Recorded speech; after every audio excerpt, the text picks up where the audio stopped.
Hello, my name is Daniela Macas, and today I will explain the rules of subcategorization restrictions of complements. For this task, I need to consider verb complements, object complements, and adjective complements. In the first category, verb complements, I will analyze intransitive, transitive, distransitive, and copula verbs. All of them have certain rules that we will see with some examples. I will start explaining intransitive verbs. Intransitive verbs do not need a complement. They have sense only with the verb. For example, my math teacher retired, or her grandfather died. In this case, we have the verb retired, and we don't have a complement. We don't need a complement because we understand the sentence only with the verb, only with this intransitive verb in this case. So we understand that the math teacher has retired and that her grandfather has died. And we also have the transitive verbs. In this case, we need a complement. They need a noun phrase to express meaning. We have examples. Luis likes pizza, or they build a house. We can't say Luis likes or they build because we don't know what. We don't know what does Luis likes or what did they build. So we need in this case a noun phrase, pizza in this example, or a house in this another example. The transitive prepositional verbs need a noun phrase and a directional phrase, or a prepositional phrase. We have the examples, my teacher is scoring the assignments in the classroom, and Alicia bought a present near the park. We have the verb scoring, the noun phrase, the assignments, and the prepositional phrase in the classroom. In the other examples also we have the verb, bought, the noun phrase, present, and near the park, the prepositional phrase. In this case, yes, we use also a complement. In both, we use a complement to understand what are we talking about, and that that makes sense to the sentence. Also, we have these transitive prepositional verbs. These are the ones that require two noun phrases to the right of the verb, and they contain a double object that are also called oblique objects. So we have the examples. She gave her husband a present, and my father sent a letter to my brother. We have the verb gave and sent.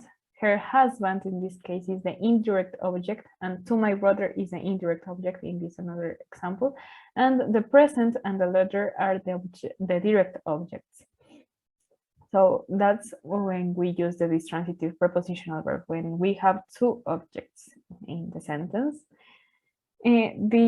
Another verb complement is the copula and linking verbs. These are the ones that need an adjective phrase, a noun phrase, or a prepositional phrase to its right of the verb. So we have three examples. My grandmother is kind, I am a teacher, or Marco is in his bedroom. We use adjective, noun, or prepositional phrases. In the first example, kind, the adjective phrase, and obviously the verb in this case is to be.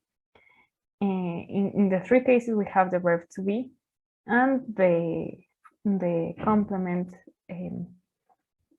we have adjective phrase in this case, the noun phrase, the teacher, and the prepositional phrase in his bedroom.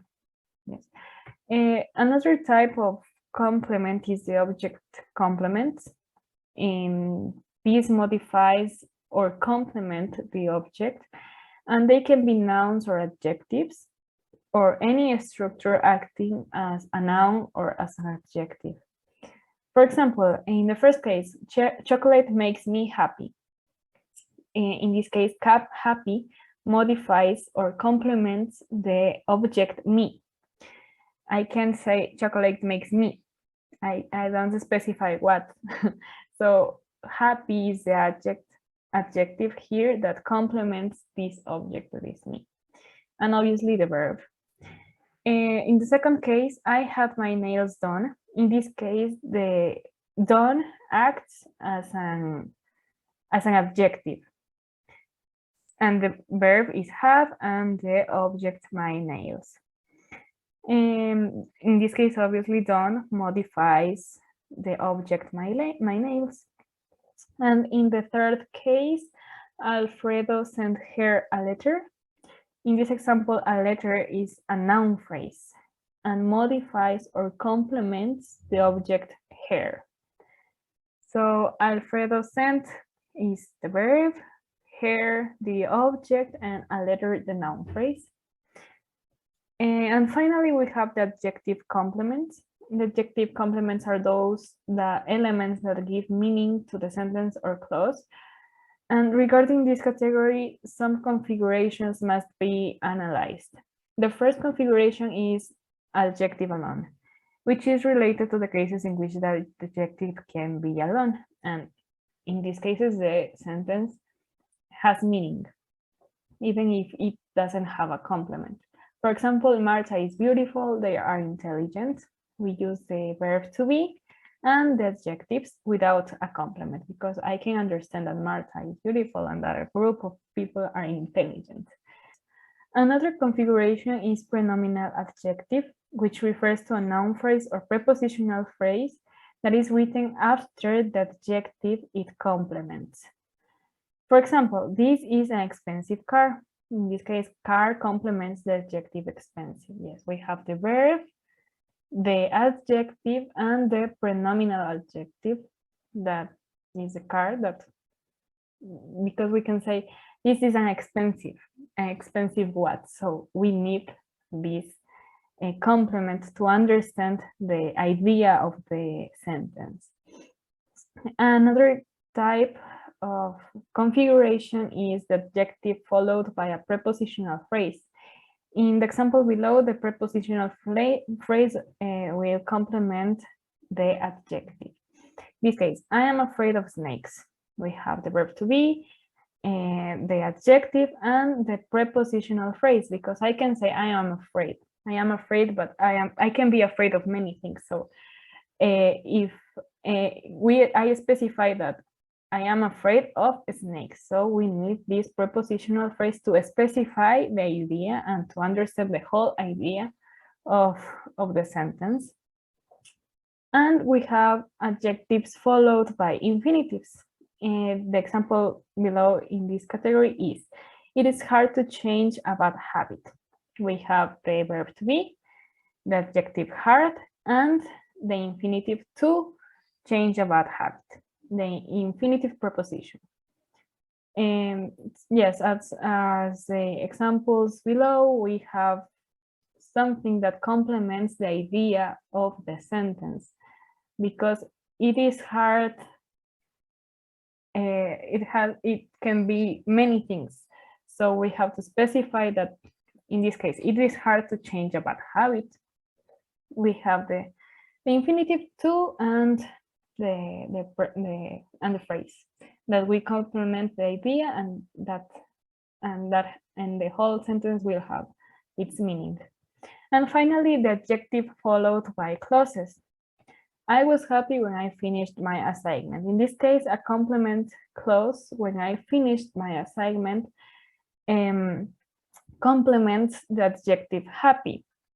So we have the verb to be in past, happy, that is the adjective, and the clause, when I finished my assignment, because I can say I was happy, but I don't specify when I was happy or in what moment I was happy. So I can specify and give a better idea of the sentence if I specify when I was happy. So when, in this case, when I finished my assignment.